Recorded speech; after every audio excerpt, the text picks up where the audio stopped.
तो hello guys, आज से हम structural in organisation in plants के बारे में structural in organisation in animals के बारे में शुरू करेंगे। ठीक है, तो स्टार्ट करते हैं। सबसे पहले हम बेसिक टॉपिक से शुरू करेंगे जो एनसीईआरटी में हमारे दिया हुआ है। तो सबसे पहला टॉपिक इसमें दिया हुआ जो हमारे एनसीईआरटी में दिया हुआ है कि जो हमारे लिविंग ऑर्गेनिज्म होते हैं दो टाइप के होते हैं। ठीक है यस, तो लिविंग ऑर्गेनिज्म क्या होते हैं, टू टाइप्स के होते हैं। ठीक है यस, ठीक है। लिविंग ऑर्गेनिज्म हमारे दो टाइप्स के होते हैं।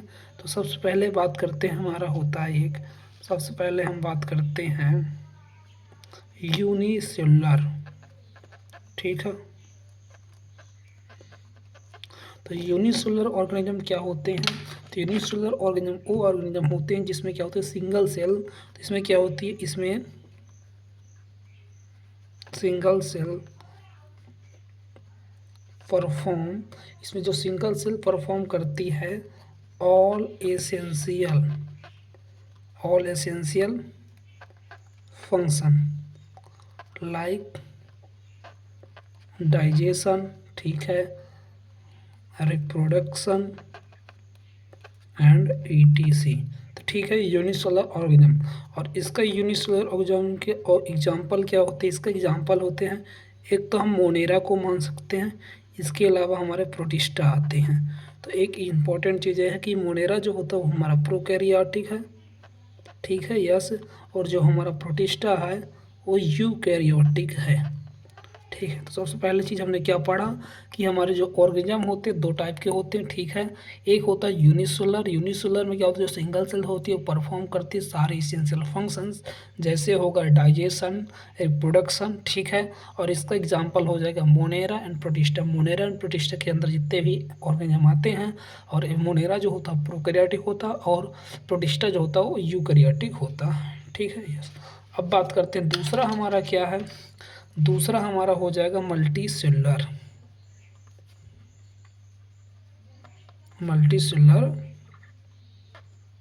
ऑर्गेनिज्म। ठीक है, तो मल्टी सेलुलर ऑर्गेनिज्म क्या होंगे? तो मल्टी सेलुलर ऑर्गेनिज्म वे ऑर्गेनिज्म होंगे जिसमें जो सेम फंक्शन है, ठीक है, same function perform by group of cells. ठीक है, और किसमें होंगे? In well coordinated manner. मतलब इसमें जो सेम फंक्शन जैसे हो गया हमारा रिप्रोडक्शन हो गया, डाइजेशन हो गया, एक्स्ट्रा जो चीज़ें होती हैं वो सब सेम फंक्शन परफॉर्म करेंगे ग्रुप ऑफ सेल्स, और इन सेल्स के बीच में क्या होगा? कोऑर्डिनेशन होगा। ये इंपॉर्टेंट टर्म है, कोऑर्डिनेशन को याद रखना। और इसका एग्जाम्पल जैसे हमारा हो गया, एग्जाम्पल में आ गया हमारा हाइड्रा। तो हाइड्रा के बारे में इंपॉर्टेंट चीज़ याद रखना, इसमें सिंपल ऑर्गेनाइजेशन होता है, ऑर्गेनाइजेशन, और यहाँ पर क्या होता है? सिंपल ऑर्गेनाइजेशन होता है। ठीक है, और यहाँ पर पाए जाते हैं डिफरेंट टाइप ऑफ सेल्स पाई जाती हैं। ठीक है, डिफरेंट सब सेल्स होती हैं, और ईच जो सेल होती है, each cell perform different, each cell perform हाँ, मतलब ईच सेल जो होती है वो परफॉर्म करती है डिफरेंट फंक्शन। ठीक है यस, और इसके अलावा यहाँ पर क्या होती हैं? थाउजेंड्स ऑफ सेल्स होती हैं, थाउजेंड्स ऑफ सेल्स होती है, तो इतना याद करना है। ठीक है, तो हाइड्रा, इसका एग्जांपल हाइड्रा। सबसे पहले हाइड्रा में सिंपल ऑर्गेनाइजेशन होता है। ठीक है, और यहाँ पर डिफरेंट टाइप ऑफ सेल्स होती हैं, और हर एक सेल्स में थाउजेंड्स ऑफ सेल्स होती हैं। दूसरा एग्जांपल हमारा है ह्यूमन बॉडी। तो ह्यूमन बॉडी में क्या याद करना, यहाँ पर होती हैं बिलियंस ऑफ सेल्स होती हैं। ठीक है, तो इतनी सारी चीज़ें एक बार देख लीजिए। तो यूनिसेलुलर होगा, मल्टी सेलुलर होगा। यहाँ पर सिंगल सेल परफॉर्म करती है सारे फंक्शन। ठीक है, इसका एग्जांपल मोनेरा और प्रोटिस्टा। मल्टी सेलुलर में क्या होता है? यहाँ पर सेम फंक्शन जो होता है परफॉर्म करते हैं ग्रुप ऑफ सेल्स, और उनके बीच में कोऑर्डिनेशन होता है। ठीक है यस, और इसका एग्जांपल हाइड्रा, और इसके अलावा ह्यूमन, और बहुत सारे एग्जांपल आगे चल के बात करेंगे। धीरे धीरे सारी चीज़ें समझ में आ जाएंगी। अब थोड़ा सा बेसिक है, दूसरा पॉइंट बेसिक है, उसको भी पढ़ लेते हैं कि मतलब सेल से टिश्यू कैसे बनते हैं, टिश्यू से ऑर्गन कैसे बनते हैं, ऑर्गन से हमारे ऑर्गन सिस्टम कैसे बनते हैं। ठीक है, तो उसको भी पढ़ लेते हैं थोड़ा सा। जैसे हमारा सेल्स हुआ, ठीक है, सेल से मिलकर हमारा टिश्यू बनता है, टिश्यू से मिलकर हमारा ऑर्गन बनता है, और ऑर्गन से हमारे ऑर्गन सिस्टम बनता है। तो यहाँ पर जो बात करेंगे, जो यहाँ पर इम्पोर्टेंट पॉइंट याद रखना आपको, जो टिश्यू होता है, टिश्यू में क्या कहते हैं, टिश्यू हमारे 4 प्रकार के होते हैं। तो all 4 tissue combine to form organ, मतलब चारों प्रकार के टिश्यू मिलकर हमारे ऑर्गन बनते हैं, ठीक है। और क्या होते हैं, ए स्पेसिफिक पैटर्न में होते हैं, स्पेसिफिक पैटर्न एंड प्रपोर्शन में, ठीक है, यस, ठीक है। तो मतलब होगा टिश्यू जो होते हैं 4 प्रकार के होते हैं, 4 प्रकार के टिश्यू मिलकर हमारे ऑर्गन बनाते हैं। और ये जो टिश्यू होते हैं ये स्पेसिफिक पैटर्न और प्रोपोर्शन में मिलकर एक स्पेसिफिक ऑर्गन बनाते हैं। जैसे हो गया हमारा, एग्जांपल के लिए मान सकते हैं हमारा स्टमक हो गया, ठीक है, yes.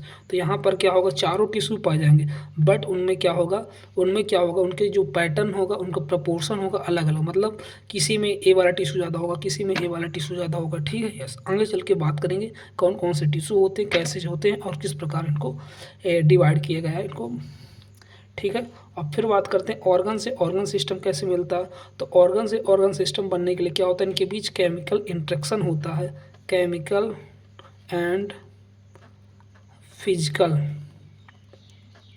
Interaction to form organ system, ठीक है, यस।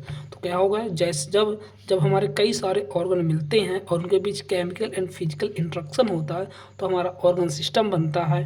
तो इसके लिए जैसे हम बात करते हैं हमारे डाइजेस्टिव सिस्टम में, ठीक है, डाइजेस्टिव सिस्टम की बात करते हैं, डाइजेस्टिव सिस्टम की बात करते हैं। तो यहाँ से ओरल से हमारा चालू होता है डाइजेस्टिव सिस्टम। तो देखो ओरल से चालू होगा हमारा क्या आ जाएगा, फेरिंग्स आएगा, ठीक है, फिर ट्रैक नहीं, फेरिंग्स के बाद हमारा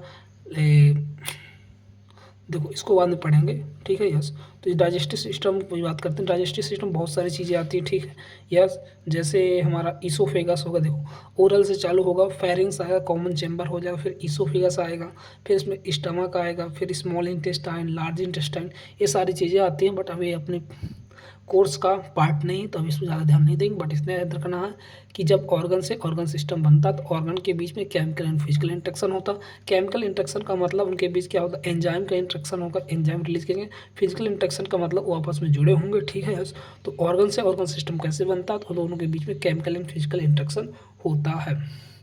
अब हम बात करते हैं अब हम बात करते हैं टिश्यू के बारे में, ठीक है, कि हमारा टिश्यू क्या होता है।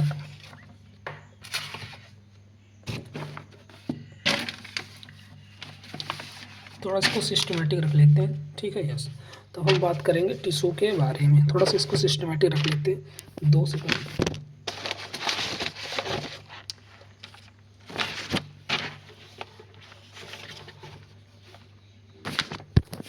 तो हम क्या पढ़ रहे थे, टिश्यू के बारे में। अब टिश्यू की जानकारी ले लेते हैं, टिश्यू की डेफिनेशन क्या होती है, क्योंकि इम्पॉर्टेंट ये आ जाती है। टिश्यू को हम कैसे लिख सकते हैं, टिश्यू को हम लिख सकते हैं, टिश्यू हमारा क्या होता है। तो टिश्यू के बारे में हम सिंपली लिख सकते हैं, जो टिश्यू होता है हमारा क्या होता है, एक ग्रुप ऑफ सेल्स होते हैं। ग्रुप ऑफ सेल्स क्या होता है, हैविंग, उनमें सिमिलर होगा स्ट्रक्चर एंड कॉमन फंक्शन। तो ग्रुप ऑफ सेल्स होते हैं जिनके पास सिमिलर स्ट्रक्चर होता है और इनके पास कॉमन फंक्शन होता है, और इसके पास क्या होता है, इंटरसेलुलर मैट्रिक्स होता है अलॉन्ग विथ